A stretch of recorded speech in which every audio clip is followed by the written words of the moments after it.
The waiting is over. Moody's came in with its downgrades of 15 big banks, which investors and the banks themselves have been waiting to see.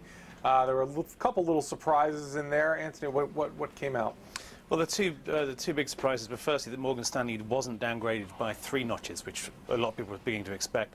And also, 4 banks in total were downgraded 2 notches. That was 3 more than expected. And Credit Suisse gets knocked down by 3, which was very surprising. Now, let's not overstate, they're still one of the best rated banks in the world. Yeah, on a relative basis, still speaking. Credit Suisse, JP Morgan still kind of sitting on top. What's sort of the read? What's been happening today so far in terms of the read on this? Well, bank stocks certainly in the US are all up. It's no big surprise. What everyone was waiting for was to see that if Moody's had done something really, really drastic.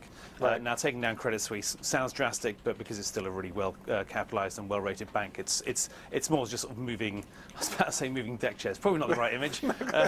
Yeah, not quite that bad. No, it's not quite that bad. I mean, this was mainly on the long-term stuff. I mean, there was also had been they some also on the short downgraded term. the short terms. But one of the things I wanted to add is I think the market heading into this, like some of the fear was that there had been rumors, right, that there had been delays because of JP Morgan's loss, and so there were these fears that that Moody's was going to be actually harder on the banks than people had already anticipated. So I think that's where you get the kind of people are relieved. Yeah. Right, and maybe particularly on the Morgan Stanley aspect, where they, exactly. They had managed to convince, I guess, Moody's that it would seem so. Yeah, but they're not happy. But on the short term, a few banks were downgraded on short-term ratings as well. That shouldn't really impact too many of them. Most of them have got out of commercial paper already as a big part of their funding. And Morgan Stanley, for example, has virtually none. Goldman Sachs as well. B of A and Citi have more, but it's not a big issue for them, I don't think. Repo, we're a bit more concerned about. What's happened there? Well, again, it's one of these. I mean, it's one of these repo. The repo market is basically short-term funding that banks rely on, and banks like Morgan Stanley, in particular, because they don't have a huge deposit base.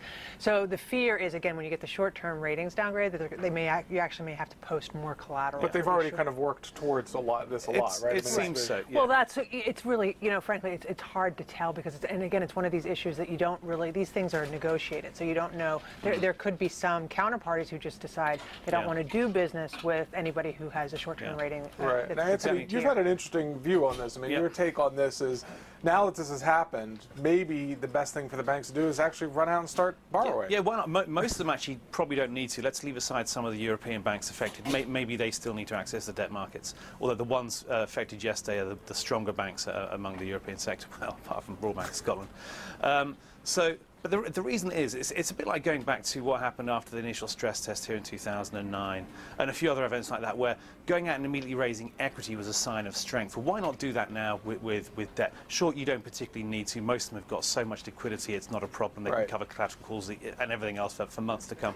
But why don't you just go out and say, look, Moody's, you've done it, fine, but you're just one rating agency. The other two did this last year. We actually started reorganizing our business 3 years ago. Kind of move on, show the market that you're still ready to go out and borrow. And in fact, spreads, although they widened out a bit this week, the amount of money it costs to borrow, they have actually over the last few weeks been coming in as people have thought, well, actually Moody's probably won't be that bad. So why not get out there and raise a bit of money? Morgan Stanley is still not cheap for them compared to several years ago, but less than 4% over treasuries.